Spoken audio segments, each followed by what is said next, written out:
Tala Fou I tala mai Ausetalia le radio Samoa le nei au auri. O le temi nei olo ngā lulue leo ma lau su e le whai tua Coffs Harbour e sa I dia le tangata na whanaina se tasi a di o ta ua mai I whafuane o le University of Southern Cross I le tu I mātua ni New Walese. Whai mai li pote le aforo se fulu le tawana rei la taimi Ausetalia na longo I nei leo le whaalawelawe ma maua tuai se ari I pēa malitotu tau sanga wha manu alia I lona tau au se manu anga me se whana.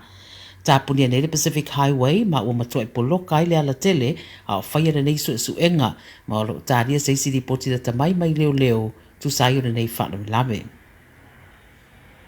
Whai mai o nei tamai ta ia to o wha o backpackers ua li potia ua maari riu mai le tua oia Queensland ma New South Wales.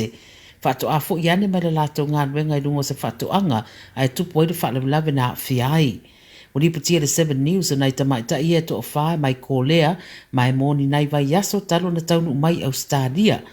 Whai mai le ripoti na whai maranga ane I se ta vale o le Honda CR-V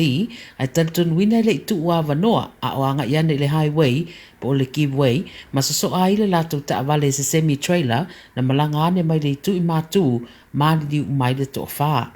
I le teime o le whaalawelawe lo ta ua sa mamawhai ti munga, ai o mua isu enga ua whai e fōringa mai ele I giveaway le lātou ta awale le lori ma tupu ai loa le whaalawelawe. O le ave lori na awina atu le wharamai mo tong fitinga a o lo o manuia. O lo whai ane isu enga le whaalawelawe, ai whaamana tumai e leo I ave ta awale ia mata I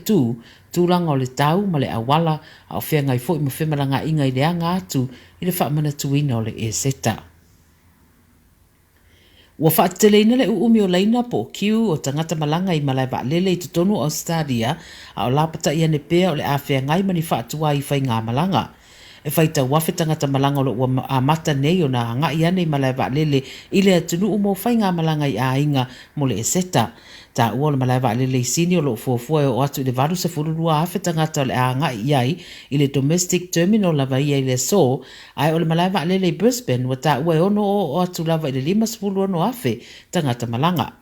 O le whaamatalanga me malai lele I sini wa ta ua o le teminei o lo so longa le le kiu o tangata malanga ma lo mawhai ona check-in ma whai asia ki te tono le I tū la. O le sa idia o ni ka paka le isi whaafita au o lo whea ngai ma tangata malanga I le teminei. Ao me le pone lava I o lo fuafua te tau na uru whale I ei pāse se tōru sa rau varu sifuru wafe I le 5 aso rumana I nei. Mai mai pūlenga o malai lele o le COVID ua mawhai ona toa tere tangata whainganuenga na whaamano lo ma ua whainga tā fo I le toe sa idinga o tangata whainganuenga I le teminei e pei lava fo I o isi au nanga umai le atunuu. Wali patele so le toi oso mawalunga o le numero tangata maririu ma le COVID se furuiva I New South Wales I te tonu le 2.5 la taruai o whai mai le soifua maraloina e toa 2.tasi isi tangata ua maririu ma mai lea o whainga e toa toru tangata pea ma le tai 5 tausanga ai au fiai ma se tasi ua sidia ma le se lau tausanga le matua. O lo wha mawina e se furu fitu afe varu se lau 5 se furu ono isi ua afia le COVID I te tonu le stete le 2.5 la taruai. E awhiri ma se lau walu se fururua tangata tau fia nei mau tanga se ngase ona o le coronavirusi o le toa fitu sultasi o la tauia o lo o ipotu ti ngaina.